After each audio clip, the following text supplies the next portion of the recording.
região metropolitana do Recife enfrenta dificuldades relevantes, desafios atuais importantes para o seu desenvolvimento urbano e regional. Retomada de planos territoriais passa por obstáculos como a coordenação entre municípios e o governo do estado.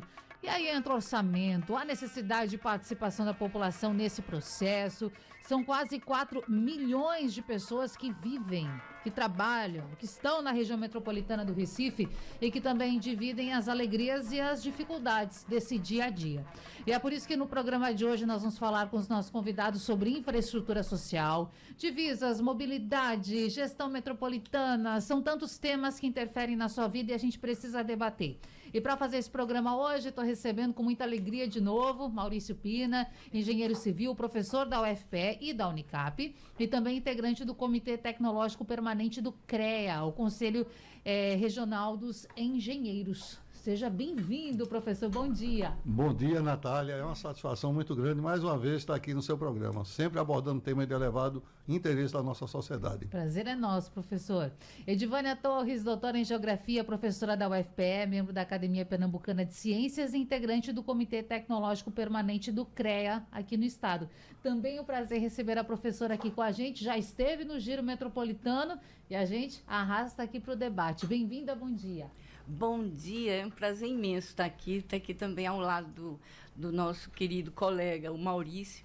Então, nós temos essa missão, esse compromisso, né, de discutir, debater e, quem sabe, colaborar, né, para as discussões e políticas, né, para a região metropolitana. Muito obrigada. Certamente colaborar, não tenho dúvida disso. E já conosco também Diogo Bezerra, que é diretor-presidente da Agência Estadual de Planejamento e Pesquisas, CONDEP-FIDEM, esse grupo que está sendo retomado, e nós precisamos saber também o que está sendo dado de encaminhamento, o que está sendo feito, e vamos avançar e avançar. Gente, nós vamos passar aqui por vários temas, inclusive a mobilidade é um dos principais, o professor Maurício Pina está aqui para isso, e eu quero lembrar o nosso ouvinte que é muito importante que ele participe, ele que frequenta ou que mora nessa região metropolitana, que ele possa nos apontar quais são os principais temas, quais são os principais gargalos, as maiores dificuldades, as potencialidades, aquilo que tem a expectativa, o poder para melhorar. Manda, você está aqui na região metropolitana, está com a gente, convive, mora, vem passear, vem frequentar,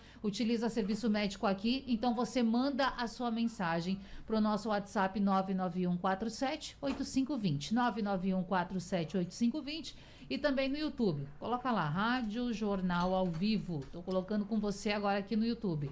Rádio Jornal ao Vivo, aparece a nossa transmissão para você nos assistir, ouvir e também deixar o seu recado, a sua mensagem. Gente, eu vou já começar no assunto, mas antes disso, agradecer aqui, saudar também o querido Diogo Bezerra, que é diretor-presidente da Agência Estadual de Planejamento e Pesquisas no Estado, CONDEP-FIDEM. Mais uma vez nos reunindo para falar de região metropolitana, porque é importante. Seja bem-vindo, bom dia. Bom dia, Natália. Bom dia aqui aos colegas, tanto a Maurício como a Edivânia. Colegas, porque todos nós aqui somos professores, sim, né? Sim, verdade. E no momento eu estou à frente do CONDEP, e aí com um papel importantíssimo para a região metropolitana, né? Com um olhar, né? Não só metropolitano no sentido de planejamento, mas também de avaliação, né?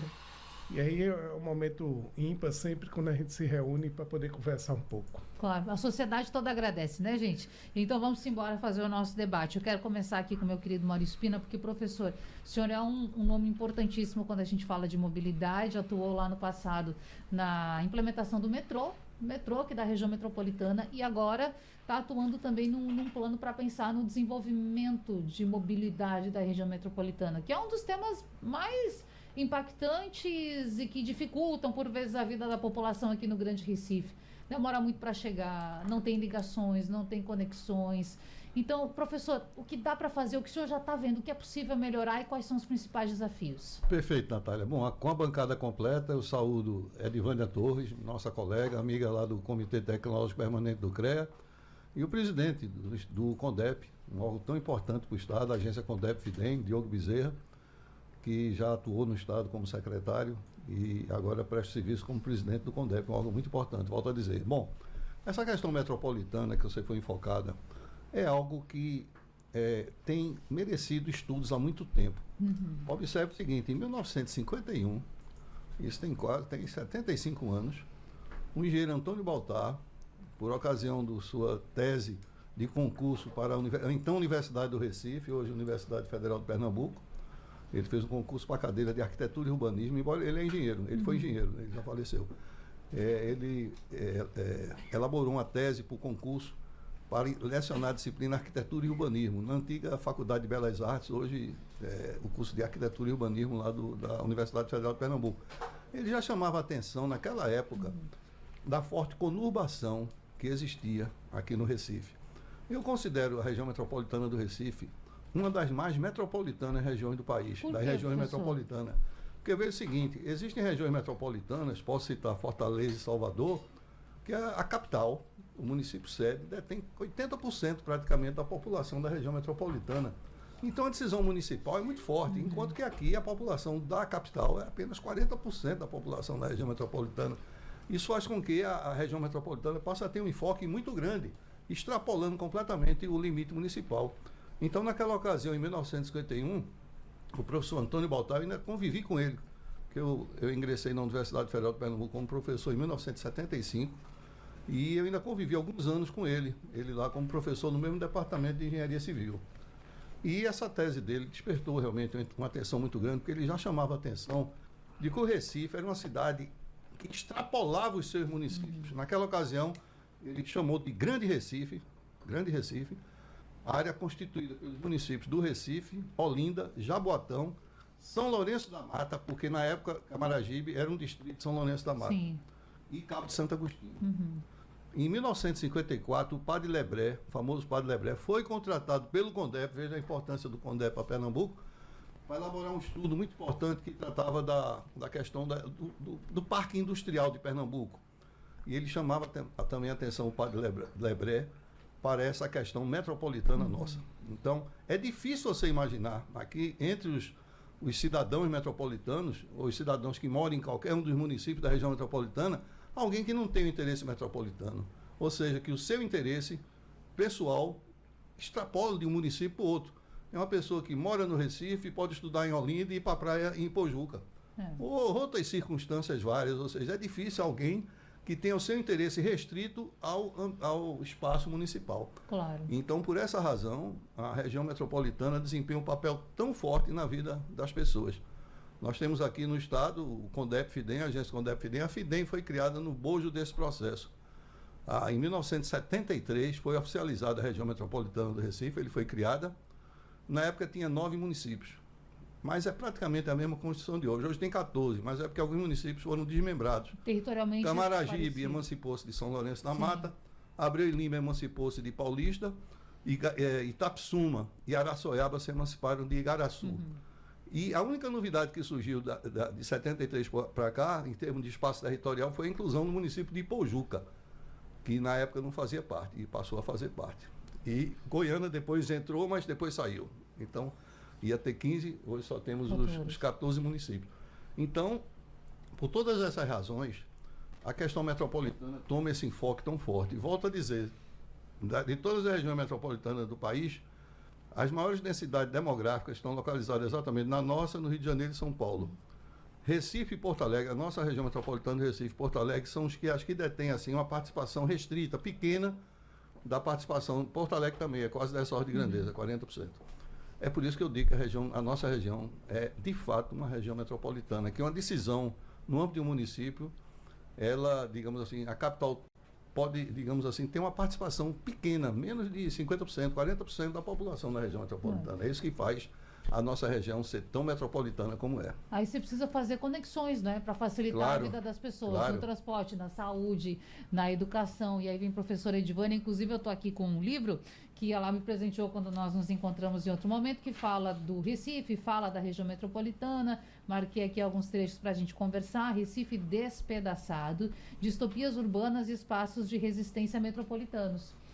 E muito se planejou, a senhora fala isso aqui no livro, na companhia da Mariana Zerboni, que muito se planejou lá da época da divisão da metrópole, há 50 anos, investimentos, Porto Swap, passava por isso, pelo dinheiro, pelo investimento. E talvez as dificuldades que a gente enfrente hoje sejam um pouco por isso, pelos projetos que não foram concretizados, a falta de dinheiro. O que poderia ter sido feito diferente e o que ainda pode ser feito, professora? Bem, agradeço muito essa oportunidade de responder algumas questões aqui que você vai levantar do nosso livro. Esse livro, assim, ele é pleno de inquietudes, mas a gente pode dizer, não são expectativas, são esperanças.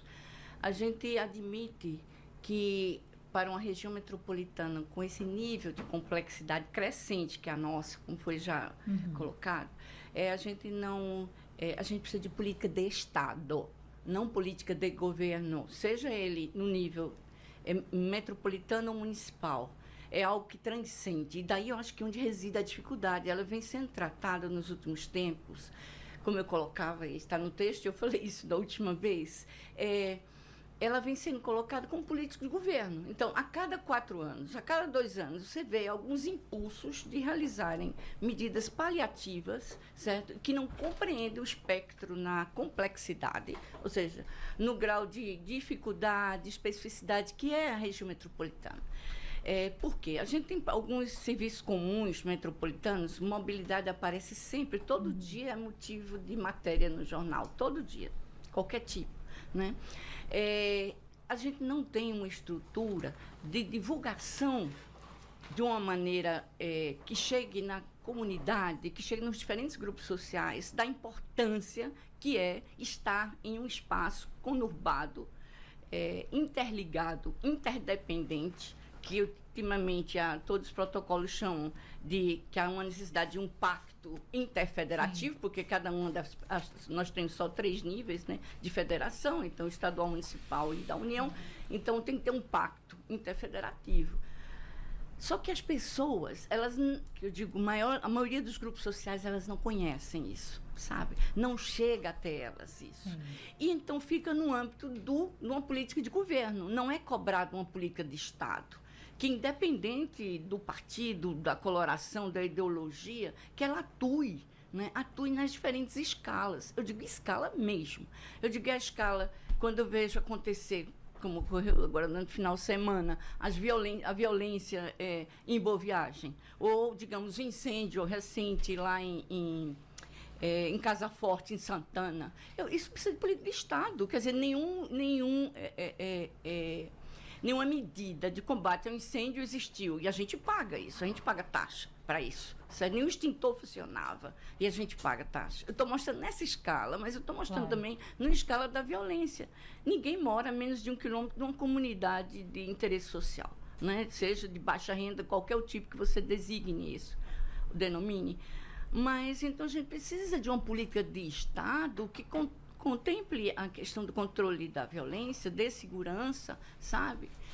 E quando a gente vive no espaço que 47% das ocupações são informais, eu fico a refletir qual é a política de desenvolvimento econômico que eu tenho no nível de cada município. Veja, eu não estou colocando no nível do governo estadual. Eu digo que precisa de uma política de Estado. E essa política de Estado ela só é construída quando a maioria da população está ciente disso. Então, a gente não tem uma formação cidadã. Eu, em sala de aula, os alunos não sabem que moram no espaço metropolitano. Não sabem. Sabe? A gente tem que dizer o que é um espaço metropolitano. No máximo, eles entendem o que é Grande Recife por causa do consórcio, né, Maurício? De tanto falar no consórcio, só que o consórcio hoje ele é constituído de 3 municípios, ainda continua de 3. Não é isso? E o Estado? 4 agora. Recife, Recife, Camaragibe, Olinda e... Recife, Olinda, Camaragibe e o Estado, né? E o Estado, tá? Então, sim, 4. São 3 municípios, na verdade. Municípios, certo? Então, quer dizer, eles só pensam que região metropolitana e Grande Recife é a mesma coisa. E não é. Certo? Há muito tempo que deixou de existir essa, digamos, essa compreensão equivocada. Mas as pessoas seguem alimentando isso ainda. Então, a gente precisa discutir isso. Acho que a gente precisa de formar e ter... Isso a gente já falava isso desde a década de 1970, quando eu integrava o quadro da região metropolitana como técnica, que a gente precisaria ter uma escola de formação. A gente não tem uma escola de formação do servidor público. A gente não tem há muito tempo concurso, certo? O que a gente tem são cargos comissionados. E os cargos eu já colocava que cada vez mais diminui. Não existe nem técnicos da FIDEM, não existe mais técnico. Na verdade, eles estão todos alocados no Instituto de Recursos Humanos, que nem sei se chama assim mais. Mas, quer dizer, a gente não tem uma política. E não é culpa do presidente, não é culpa do secretário lá de planejamento, é que faltam políticas de Estado. São caminhos que levam para a realidade atual. E de muito tempo, né, E de muito tempo. Eu estou falando isso, veja, a Constituição foi, quer dizer, em 88. Em 90, isso já parecia como um problema, porque houve uma mudança na descentralização da gestão metropolitana, porque antes existia uma força que a gente podia chamar, que era uma força centrípeta, no qual todos os municípios convergiam para, digamos, o órgão metropolitano, que na época era a agência, no caso, era a FIDEM, né? Existia uma divisão que era do CONDEP com a FIDEM, mas na medida que articulou os dois, em vez de fortalecer, houve enfraquecimento na ideia de planejamento. A gente não tem planejamento mais metropolitano no Estado. A gente vai ter planejamento setorial. Né? Desculpa, estou na frente do nosso presidente, não é culpa dele, absolutamente, mas eu acho que isso precisa ser dito, sabe? A gente tem uma série de intervenções, mas um planejamento que conceba tudo, eu acho que a gente ainda não chegou nesse espaço. É por isso que a gente chama o Recife está despedaçado. Que é o título do livro. Sabe? Ele está despedaçado. Não é só eu falar da região metropolitana. Recife está despedaçado. Como Recife, digamos, é a cereja do bolo.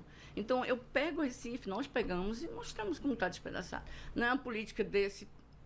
Talvez você vá até falar sobre isso, esse parque esponja, que vai resolver problemas sérios de inundação, né? Não é isso, sabe? Digamos, se eu pego um rio como um Capibaribe, se eu pego um Jaboatão, né? Que vem nascendo lá de Vitória de Santo Antão, como é que eu vou resolver um problema que vai desaguar lá em Ipujuca, se eu não tiver um pacto interfederativo, sabe?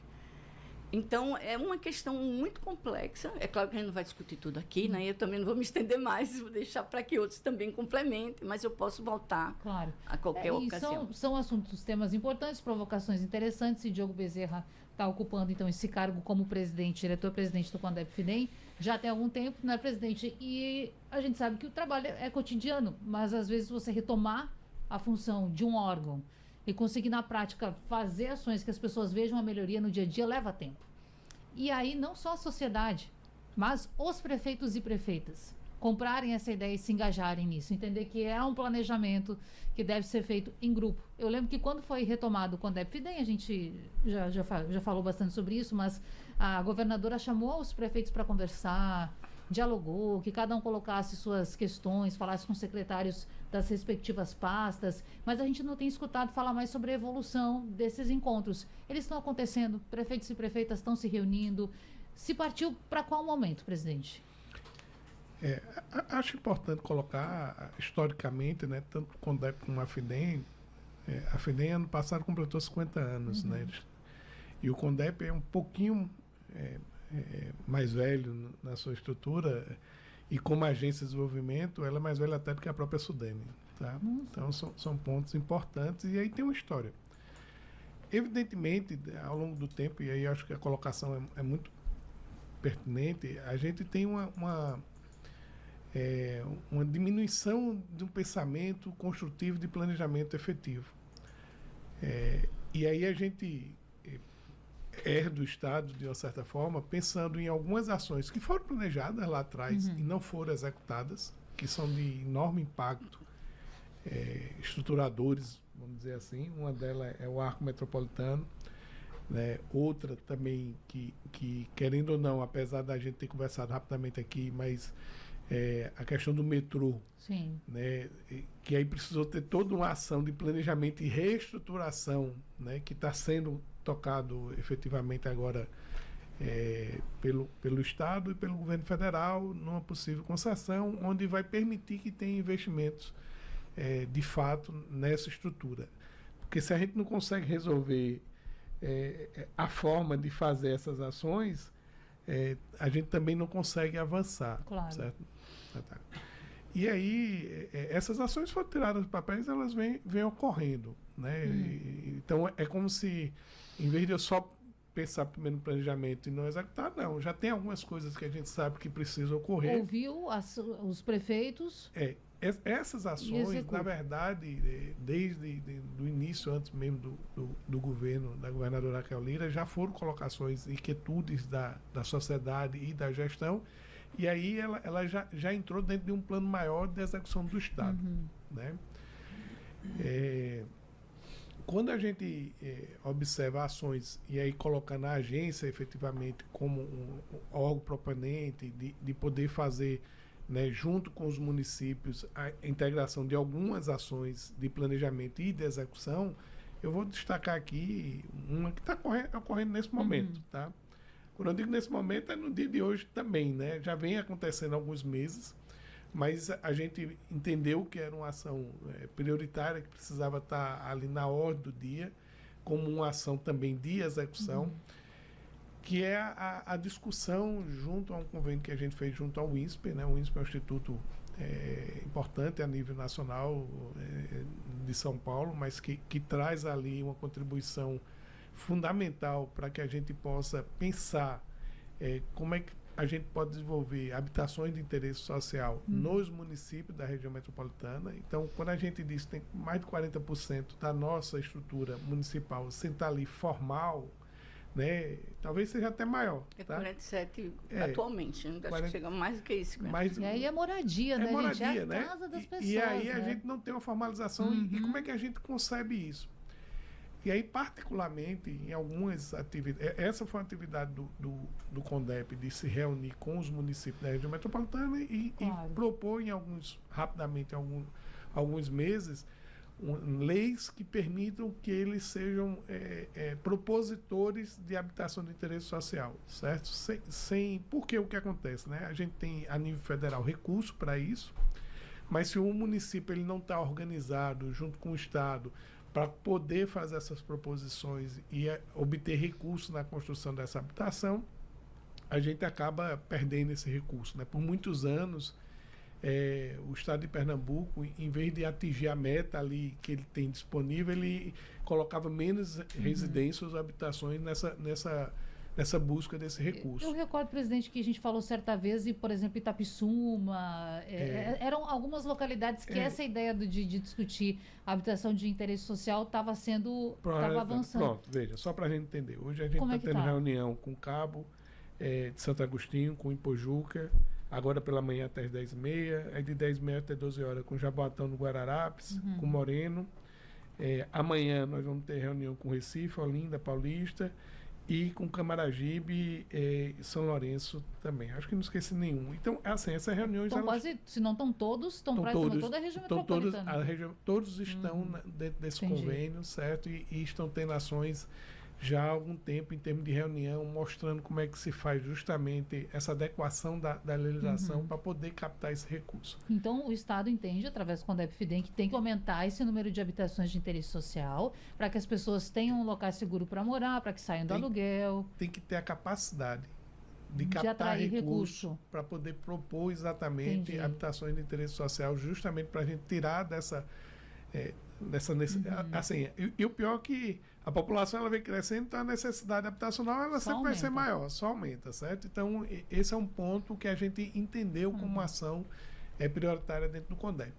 E quando a gente vai ver os estudos do planejamento para execução de algumas ações de outras secretarias, aí tem um muito interessante também, que aí semana passada a gente teve uma reunião com vários órgãos do Estado, em particular também com a professora da Universidade de Oxford, Flávia Galvani, sobre avaliação de políticas públicas. Sim. E aí, nessa conversa da gente, mostrou-se um mapa onde tem um dos programas do governo do Estado também, que é chamado o Reforma no Lar, do Morar Bem, onde se dá um recurso de R$18 mil para poder fazer, até R$18 mil ali dentro de uma habitação, para poder fazer uma certa reforma de um polígono regional local. E como é que isso funciona? Determinou-se um determinado bairro, pega-se ali algumas ruas que estão dentro de um polígono e faz a ação local ali nessas residências, certo? E aí tem um mapa, que é interessantíssimo, onde pega justamente pelo censo qual seria essas regiões que teriam maior, vamos dizer assim, menor poder aquisitivo e maior necessidade em termos de ter essas intervenções. E aí, quando você olha esse mapa, essas regiões que têm essa potencialidade maior, elas estão justamente no limite entre os municípios. Entendi. Ficar naquela... Certo? De quem é a De responsabilidade? quem é a responsabilidade, e aí a gente está agindo... Recife, Olinda, Recife, Recife, Jaboatão, Paulista, principalmente, Olinda. onde a gente já está com ação de Entendi. entrega dessas residências. Então, esse olhar de planejamento, de olhar, de tomar decisão, de poder fazer essas indicações, está muito pensado pelas secretarias, mas também está muito ligado ao nosso pensamento enquanto agência de poder propor ações efetivamente para isso. Uma questão aqui antes da gente ir para o intervalo. Por exemplo, nesse assunto da habitação de interesse social, que as prefeituras estão sendo chamadas para discutir, aí tem o convênio com o INSPER para ajudar nesse processo. Tanto nesse tema quanto nas políticas públicas, e aí de quem é a responsabilidade nessas cidades e nos limites territoriais, presidente, o que o Estado pode fazer? Por exemplo, o Estado pode chamar todo mundo para conversar, quando a FIDEM está junto, e dizer assim, ó, o plano é esse aqui, ó. A estratégia é essa, o planejamento metropolitano deve ser isso. Agora, a partir disso, cabe à prefeitura. Aí o Estado não executa. Na verdade, no caso da habitação, você pode ter tanto a execução do município, Certo. como também proposição do Estado, certo? Para a execução Tá. de ambos. Mas se não tiver uma lei adequada para fazer essa Então captação... está numa fase inicial, assim, de ter uma adequação de lei, para depois avançar. Para poder avançar, certo? Entendi. Mas aí esse movimento, quando todos estiverem com a legislação adequada Claro. efetivamente, e aí a gente sabe, quando a gente vai para a questão de urbanismo, o plano diretor de cada município faz de uma forma, e nessas áreas limites deveria ter uma ação muito mais... E é exatamente isso também, mostrando que, poxa, eu não posso ter, né, dessa linha para cá, que é uma determinada cidade, construções de uma forma, e da linha para cá, que é na mudança, só atravessou a rua, você tem um outro tipo de construção. Né? Mas todos têm a responsabilidade de poder captar esse recurso, mas os municípios eles precisam estar prontos para isso. Né? E, na verdade, é isso que a gente pretende fazer, né, com essa normatização, essa identificação, mas é algo rápido, tá? Não é, a gente pensa, apesar de a gente ter começado no final do ano passado esse convênio, né, a gente vem com reuniões, né, praticamente mensais junto com os municípios para poder, de fato, a gente ter essas entregas. São temas, né, tão importantes, a habitação, a mobilidade para as pessoas, e aí, por vezes, a gente fica aqui, me perdoe pela sinceridade, mas pensando, eu até anotei aqui para não esquecer, que a população paga o preço pelo tempo que se passou sem que o investimento e o planejamento fosse realizado. Porque aí vem o presidente, conta pra gente desses planos, e que são muito importantes, né, presidente? Mas assim, o povo fica pensando, mas aí a chuva tá chegando, a minha casa tá rachada, vai chover na minha casa, e quando vai ficar pronto? Mas é muito tempo sem ter o planejamento adequado. Tem um papel também, além do planejamento, que eu acho que merece um destaque em termos de social, é que existe uma necessidade de fiscalização que não ocorreu ao longo do tempo. Tá? Uma permissão por parte do poder público efetivo, né? E isso gera todos os problemas que... Né? Hoje a gente está tentando resolver um problema de anos, tá? Na verdade, anos, décadas aí, tá? Assim, precisa estar muito claro isso. Sim. Porque não houve ali a fiscalização adequada em determinado momento. Então, as construções foram feitas de forma inadequada, e aí a gente tem que correr atrás, né, como Estado e como sociedade, de rever essas proposições e fazer ações que de fato tragam dignidade para a população. Tá?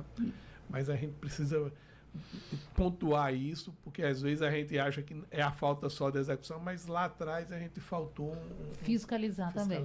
E eu tenho certeza que na mobilidade também é assim, né, professor? Então vamos fazer o seguinte, a gente vai para o intervalo e na volta a gente fala mais para vocês sobre região metropolitana. Voltamos com o debate aqui na Supermanhã da Rádio Jornal, planejamento metropolitano. E claro que a gente está falando dessa grande metrópole onde vivemos. Recife, região metropolitana. Se você está nos acompanhando em outros pontos do estado agora, Petrolina, Caruaru, Limoeiro, Garanhuns, Pesqueira, mas vem até a região metropolitana para utilizar algum serviço, para uma consulta médica, entende do que a gente está falando. E pode também colocar a sua contribuição, que é muito, mas muito válida. E nós temos aqui uma honra mesmo, gente, de estar com o Dr. Maurício Pina, que é engenheiro civil, que é uma pessoa que sabe muito de mobilidade. E esse é um dos principais gargalos, né, professor? É algo que, bom, a gente fica aqui todos os dias ouvindo as pessoas reclamarem, falando de metrô, falando dos ônibus, passa aqui, não passa lá, demora no trânsito. E é uma região metropolitana que parece que não dialoga na mobilidade. Então, assim, a gente tem que avançar pensando o seguinte, vai fazer como? Se os municípios não entendem que tem que participar, muitos deles, do consórcio, que não fazem, não desempenham o seu papel de participar dessa discussão, mas o usuário do serviço reclama e com razão. Perfeito. E aí fazer como, professor? Natália, veja, eu discordo muito quando se fala em falta de planejamento, aqui no nosso caso, da região metropolitana do Recife e de Pernambuco. A nossa região é muito pródiga em planejamento. Veja que no século XVII, Maurício Nassau, durante o período holandês, o Recife é considerada a mais antiga cidade do hemisfério sul que teve um planejamento urbano. Porque Maurício Nassau trouxe urbanistas europeus e foi assim concebida a cidade chamada Mauritsstad, a cidade de Maurícia, como hoje ainda chamam o Recife, a cidade de Maurícia. Foi a cidade planejada no século XVII. E se formos para um período mais recente, por exemplo, na primeira metade do século passado, muitos planos tiveram origem aqui no Recife. E se formos ainda para um período mais recente, na década de 80, foi criada a Empresa Metropolitana de Transportes Urbanos, a MTU, hoje Consórcio Grande Recife, e para a qual a agência, na época não era agência, era a FIDEM, a Fundação de Desenvolvimento da Região Metropolitana do Recife, tinha um papel importante.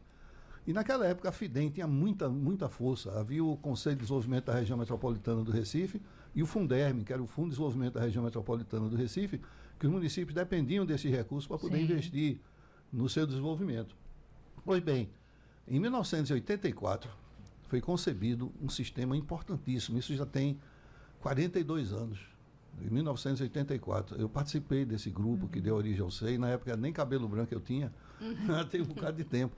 E o SEI foi concebido e hoje, apesar de toda a precariedade do nosso sistema de transporte, ele permite, por exemplo, que uma pessoa saia de Ipojuca e vá até Abreu e Lima, usando o sistema articulado, integrado, pagando apenas uma tarifa. Qualquer deslocamento na região metropolitana do Recife pode ser feito dessa maneira. E o SEI, apesar de todo o consenso que existe em torno dele, tanto técnico quanto político, até hoje não foi implantado em sua totalidade. Vejam que eu vou citar o exemplo das duas perimetrais.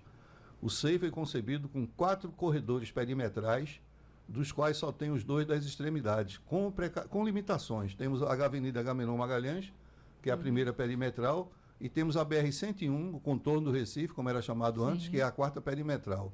A segunda e a terceira foram concebidas e até hoje não foram implantadas como corredores de transporte de massa. Nesse caso, tinha o planejamento, faltou a execução.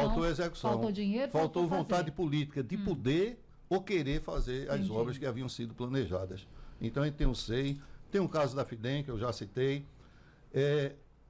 Aí vem a questão do metrô, que foi há pouco comentada. Sim. Eu tenho satisfação de... Em 1981, eu era diretor da MTU, da Empresa Metropolitana de Transportes Urbanos. E eu assisti todo o nascimento do metrô, porque na época foram realizadas inúmeras reuniões. O governo brasileiro, na época, conseguiu um financiamento de 459 milhões de dólares e o dinheiro chegou pronto aqui para ser construído um metrô aqui no Recife.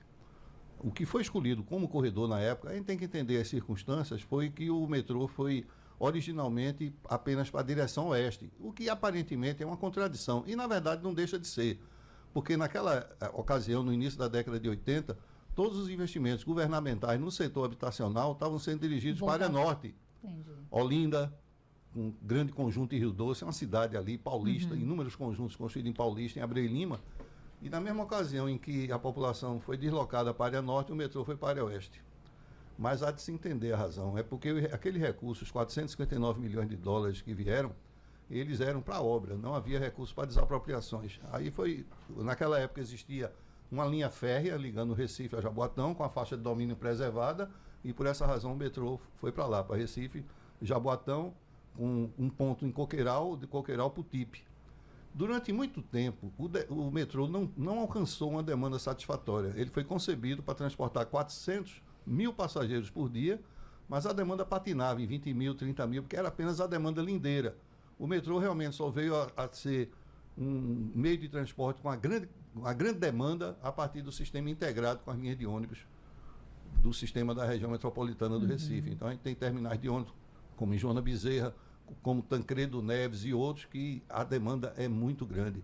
Pra você ter uma ideia, na época da pandemia, em 2021, eu era de novo diretor do Grande Recife, diretor de planejamento, e naquela época o terminal Tancredo Neves estava tão superlotado com a demanda das pessoas, apesar da diminuição de demanda que havia naquela época, o governo do estado pediu para nós tirarmos algumas linhas integradas em Tancredo Neves para aliviar o terminal, para não haver aquelas grandes aglomerações por conta da pandemia. E 3 linhas de ônibus nós tiramos de lá. Entendi. Direto para o centro. Apesar da precariedade, a população ainda depende muito desse serviço. Muito. Claro, agora tem muitos então, aplicativos, agora, né, veja, professor? Mas tem o povo que usa. Aí vem essa questão agora da concessão do metrô. Sim, que é novidade. O CREA, através do seu Comitê Tecnológico Permanente, do qual eu faço parte, Edivânia também faz parte, nós vamos ter uma reunião amanhã. Sempre nos reunimos mensalmente. Certo. E nessa reunião amanhã a gente vai voltar a falar da questão do metrô. Foi disponibilizado para nós um modelo da concessão, do edital e tudo, e nós encaminhamos, o mês passado, foi dado um prazo para contribuições, e nós encaminhamos diversas contribuições no sentido de aperfeiçoar esse processo de concessão. As principais críticas que fizemos foram as seguintes. Primeiro, em nenhum momento se fala da expansão do metrô. A concessão vai ter um período de 30 anos, a iniciar, presumivelmente, em 2028. Então, em 2058, quando provavelmente não mais estaremos aqui, é possível, em 2058, não é possível imaginar a nossa cidade com o sistema que tem hoje, sem haver qualquer expansão do metrô. Então, criticamos esse fato de não se prever a expansão do metrô durante todo esse período da concessão de 30 anos, e também criticamos o fato de que não havia uma ligação entre 2 fatos que estão por acontecer, que é a concessão do metrô e a licitação das linhas de ônibus dos lotes remanescentes, dos lotes 3 a 7, que eram 7 lotes, todos foram licitados em 2013, mas apenas 2 tiveram os seus contratos assinados, que foram exatamente os do corredor Norte-Sul e do corredor Leste-Oeste, os do BRT. Os demais não foram. E estão para ser licitados esses corredores restantes. E nós não percebemos, pelo contrário, vimos assim uma certa dissonância entre o que tem de concessão do metrô e o que tem de edital de licitação da linha de ônibus, por exemplo. No edital da concessão, fala de alteração de diversas linhas de ônibus que não estão fazendo parte da licitação. E às vezes as pessoas não acompanham o processo na integralidade, professor, e leem a manchete ou ouvem no rádio concessão e acham que já foi finalizado. Então é importante explicar, não. O contrato, e aí o Diogo está aqui também, pode nos ajudar, professora, o contrato de concessão não foi assinado ainda. Então o momento de fazer as adequações, de apontar, é agora. Está em análise, digamos assim, apresentamos essas contribuições, foi agora o mês passado, não foram só essas não. Evoluiu, mas ainda a gente pode até marcar um horário para depois mostrar todas as contribuições que foram dadas. Mas hoje, nesse modelo... Por exemplo, o que se prevê de investimentos é muito pouco face às necessidades. Isso que eu queria saber do senhor. O metrô hoje atravessa uma posição precaríssima. Eu chamo o metrô hoje como um paciente que está numa UTI. A concessão está prevista para iniciar em 2028. Eu tenho minhas dúvidas se o paciente vai aguentar até 2028, porque a situação do metrô é gravíssima. O ano passado estivemos lá e fizemos uma vistoria completa, inclusive visitando o centro de manutenção em Cavaleiro, e você não tem nada hoje no metrô que possa ser, digamos assim, merecer um elogio, por menor que seja. Verdade. Isso se refere aos veículos, se refere à via permanente, a situação do lastro, dormentes e trilhos. Existem locais que o trilho está muito desgastado pela falta de recursos para fazer alinhamento da linha, correndo o risco da composição descarrilar. Eu disse aqui no seu programa, há um tempo atrás, que estava se esperando para resolver essa questão do metrô. Algum acidente gravíssimo que morressem 20, 30 pessoas. Eu disse aqui isso no seu programa. Felizmente agora a coisa parece que apareceu uma luz no fim do túnel e o processo está em marcha. Mas na verdade demorou muito para que isso acontecesse, porque esse processo agonizante do metrô leva mais de 10 anos. É um processo que, digamos assim, fez com que ao longo do tempo o metrô nosso, que era um orgulho para nós. Eu me lembro que no começo, assim que o metrô foi implantado, e ele foi implantado num prazo curto. O governo federal anunciou em outubro de 81 recursos, 459 milhões de dólares, e em março de 85 o metrô começou a operar, um prazo muito curto para a implantação de um sistema tão complexo. E vejam que coisa interessante. Na época, sobrou dinheiro do metrô. E o viaduto Tancredo Neves, que existe ali, cruzando a Embiribeira, foi construído com sobra de recursos do metrô. Naquela época, se fazia obra e sobrava dinheiro. Então, tem essa história para contar. Entende, né? Então, por conta disso tudo, sabe, Natália e os demais colegas que aqui estão e o público ouvinte, é necessário realmente que seja dada uma prioridade grande a essa questão na região metropolitana do Recife. Eu comentava aqui com o presidente Sim. Diogo Bezerra, que eu passei uma temporada recente lá na agência Condep Fidem, e nós deixamos pronto lá um plano de mobilidade para a região metropolitana do Recife. Isso já deve Foi entrar entregue, em edital, vigor? termo de referência. Eu não sei atualmente, acho que o presidente aqui vai esclarecer como isso se encontra. Faz um ano que eu deixei Maurício, lá te no quadro do interrompeu. Condep Fidem, e eu gostaria que o presidente Claro. me dissesse em Sobre que esse pé plano- isso se encontra. esse plano de Pronto, edital e mobilidade. termo de referência. Muito bem. E, por fim, eu queria fazer aqui um comentário seguinte. Claro. Há outros programas importantes que estão por acontecer aqui na região metropolitana do Recife, tudo para melhor. Por exemplo, o processo de implantação da Escola de Sargento do Exército, que vai revolucionar aquela área norte aqui da região metropolitana do Recife. Uma demanda muito grande Sim, que o Estado, o nosso Lima. Estado, conseguiu receber essa Escola de Sargento do Exército, disputando com o Paraná e com o Rio Grande do Sul, Ponta Grossa e Santa Maria, Ponta Grossa no Paraná e Santa Maria do Rio Grande do Sul, queriam essa Escola de Sargento do Exército, mas veio para cá. Houve um esforço político grande e veio. Sim. E outros pontos também que vão impactar aqui na região metropolitana do Recife é o seguinte: no momento estou participando de um projeto importante junto à Sudene, que é a reativação do transporte ferroviário de passageiros entre o Recife e Caruaru, usando como uma das alternativas um trem de levitação magnética a uma velocidade de 160 km por hora. Você já tem alguma previsão, professor? Olha, esse projeto estamos entregando no final deste mês já o segundo relatório, a Sudene. Entregamos já o primeiro mês passado, vamos entregar o segundo, é um estudo de viabilidade.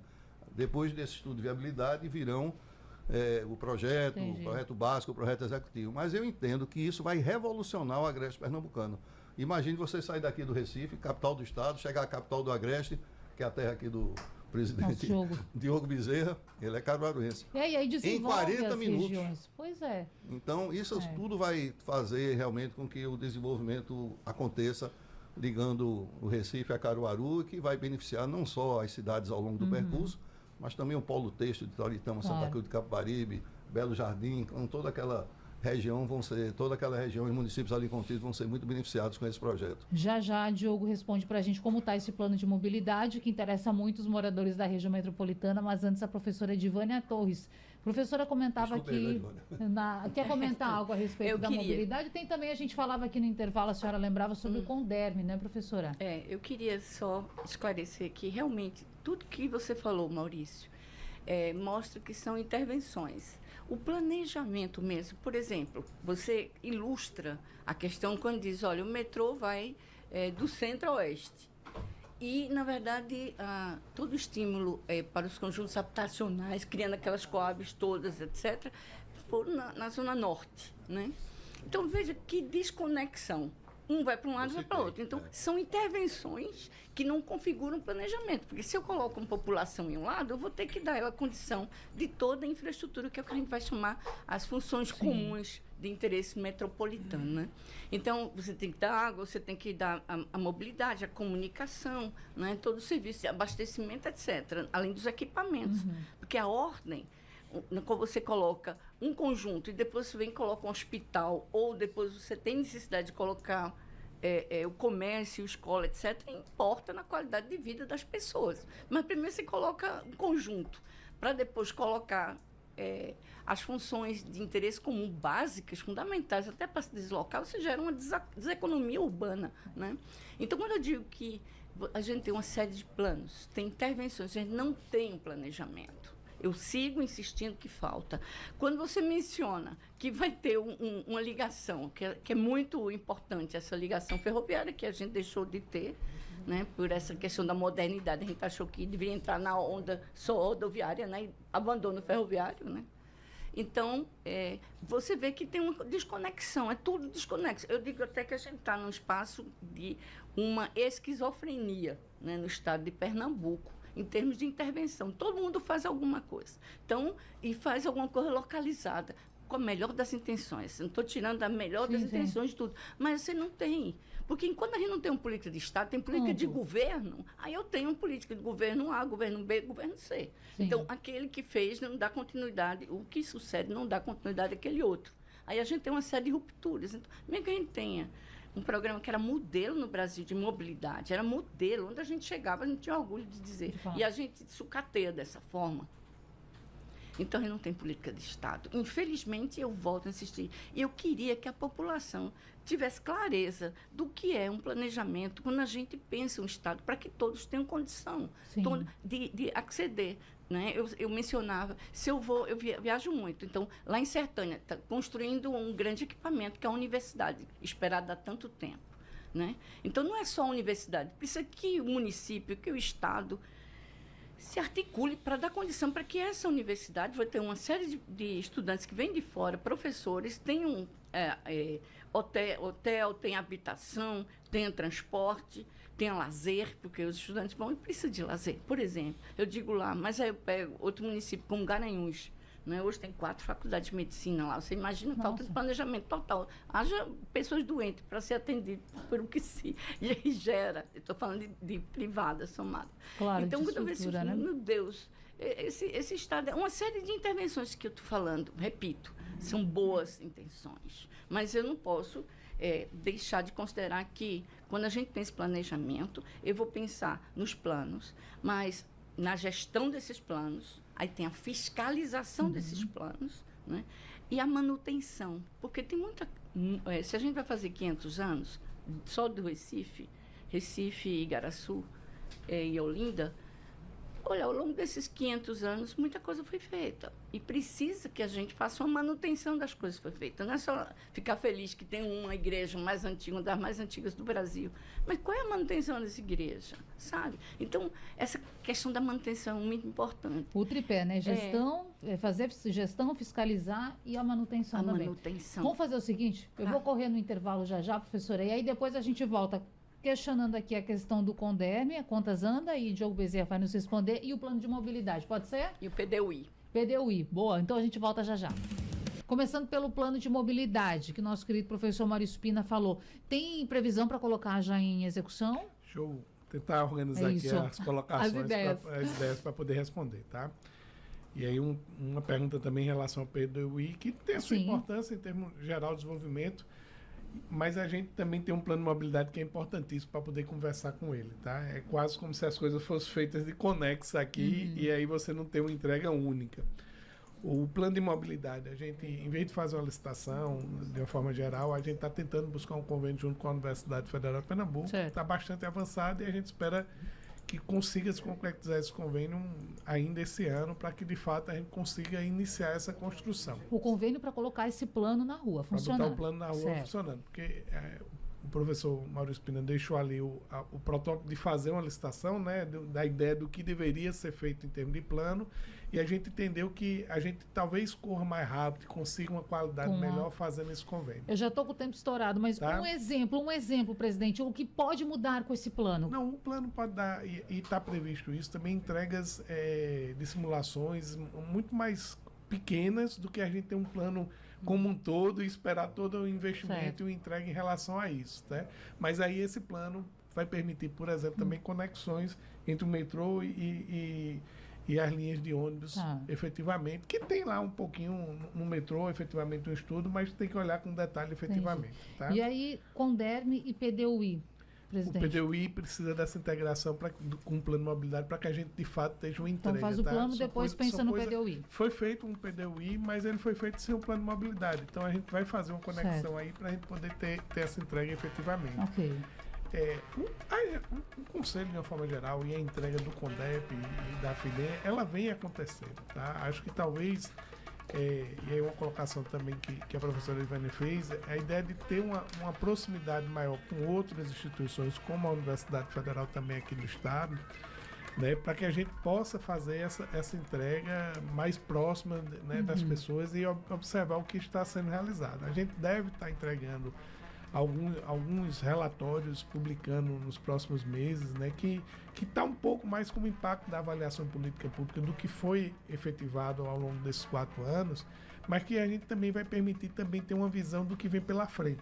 Então é um relatório de avaliação, mas são relatórios com uma percepção de entrega no sentido de planejamento para a gente dar um passo mais para frente. Eu já disse que a gente vai ter que se encontrar mais, não é? E aí falar mais de plano de mobilidade, tantos assuntos. Gente, obrigada por estarem com a gente. Até a próxima. Para você, até amanhã.